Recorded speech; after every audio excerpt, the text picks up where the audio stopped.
অর্চিষ্মান মুখার্জিকে আমাদের স্কুলের পক্ষ থেকে সংবর্ধনা জানাবেন আমাদের প্রধান শিক্ষিকা শ্রীমতী সাবিত্রী রায়।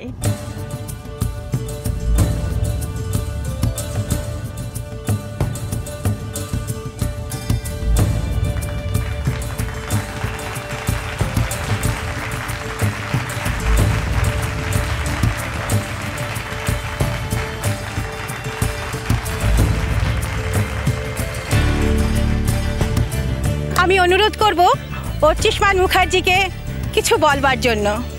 প্লিজ আসুন।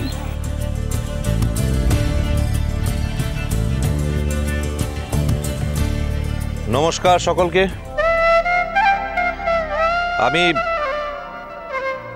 আমি খুব ভালো এরকম পাবলিকলি বক্তব্য রাখতে পারি না, আমি মঞ্চের লোক নই।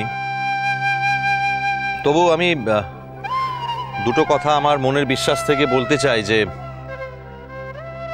আমার জীবনে একটা বড় টার্নিং পয়েন্ট এই পলাশবনী। এই পলাশবনী থেকেই আমার জীবন একটা নতুন মোড় নিয়েছিল।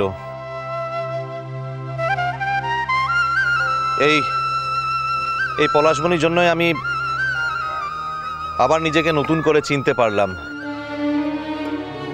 আমার মধ্যে থাকা আরেক নতুন অর্চিষ্মান মুখার্জিকে আমি আবিষ্কার করতে পেরেছিলাম, আর এই কাজটায় যে আমাকে সাহায্য করেছে সে হলো আমার স্ত্রী বাহা। ঠিকই বলেছেন যে বাহা কোনো সাধারণ এক মেয়ে নয়, সে এক টুকরো আগুন। কিন্তু এর সঙ্গে আমি আর একটা কথা যোগ করতে চাই যে বাহা শুধু একমাত্র আগুন নয়, সে তার সঙ্গে এক টুকরো আলো বলে। যদি বাহার এক চোখে আগুন, তাহলে তার অন্য এক চোখে আলো খেলা করে। আর সেই আগুন আর আলোর হাত ধরেই বাহার জীবনের পথ চলা। আমরা সকলে খালি বাহার এই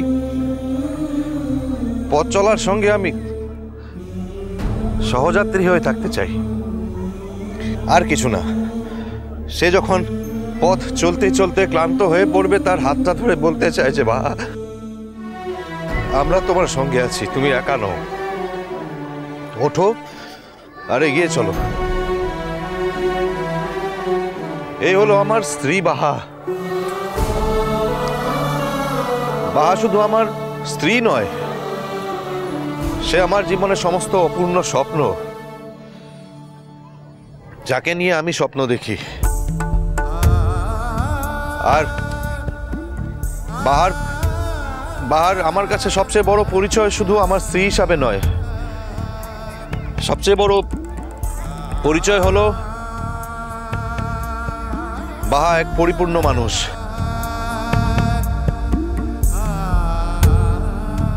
আমি একটু আবেগপ্রবণ হয়ে পড়ছি, ক্ষমা করবেন। আর এই পরিপূর্ণ মানুষটিকে আমি যতটাই ভালোবাসি ততটাই কিন্তু শ্রদ্ধাও করি। ধন্যবাদ আপনাদের সকলকে সব সময় বাহার পাশে থাকার জন্য, তাকে উৎসাহিত করার জন্য। আমি মনে করি আপনারা আমার সঙ্গে রয়েছেন, আর আমিও কথা দিলাম যে বাহার সঙ্গে সঙ্গে আমিও সবসময় পলাশবনীর জন্য থাকব, আপনাদের পাশে থাকব, কথা দিলাম। ধন্যবাদ।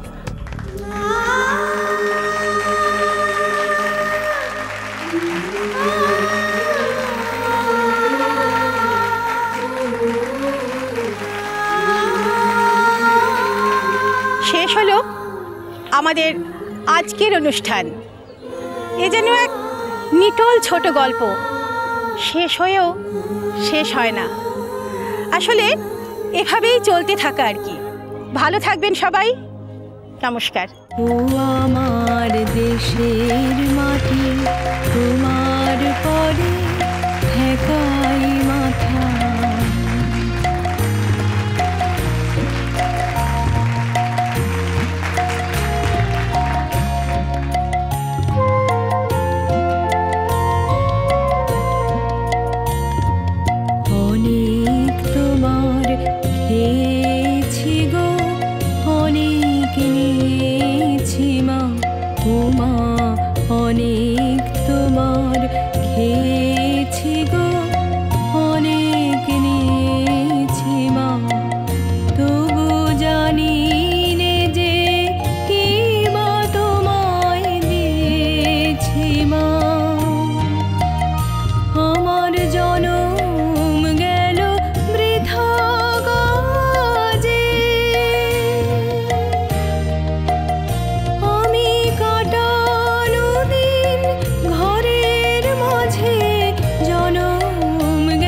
দেশের মাটি তোমার পরে ঠেকাই মাথা।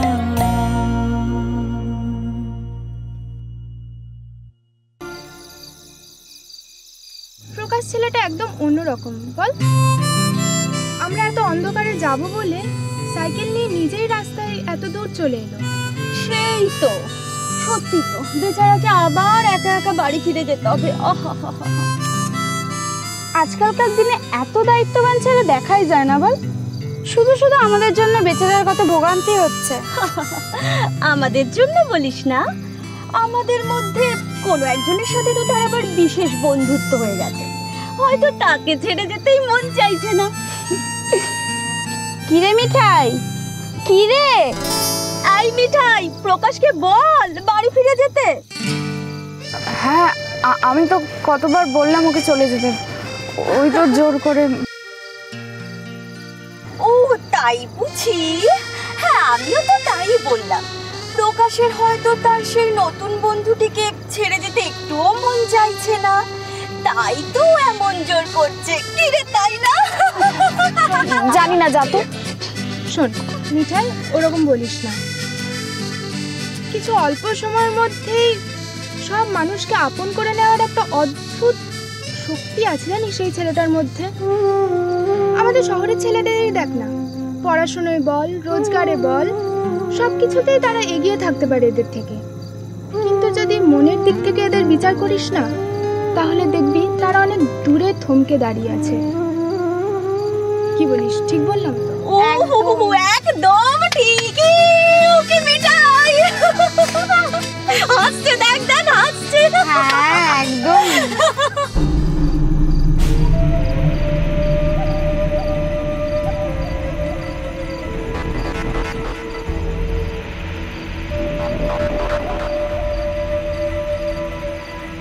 এদিককার রাস্তাটা সুবিধা তো লয় রে। ও সামনের রাস্তাটা আধা মাইলের বেশি যেতে হবে, কিন্তু রাস্তাটা চড়া আনছে। ওদিক পানে চল কেনে, মোর পিছু পিছু আয়। তুমি আর কতটা রাস্তা যাবে প্রকাশ? দেখো সন্ধে হয়ে গেছে। তুমি এক কাজ করো, ড্রাইভারকে রাস্তাটা চিনিয়ে দাও, আমরা ঠিক চিনে চিনে চলে যেতে পারবো।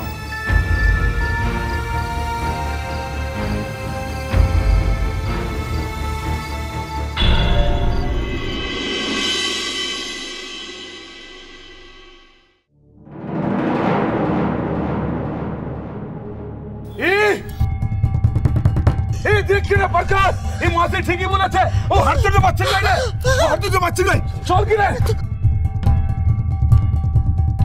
প্রকাশ, প্রকাশ, এই প্রকাশ, প্রকাশ, এই প্রকাশ, প্রকাশ কি হয়েছে? প্রকাশ তুই হয়েছে, তুই বললো কি মেরেছে তোকে? কি হলো প্রকাশ? কি হয়েছে? কি হয়েছে বলো? মিষ্টি কুটু মিষ্টি কুটু মিষ্টি কুটু।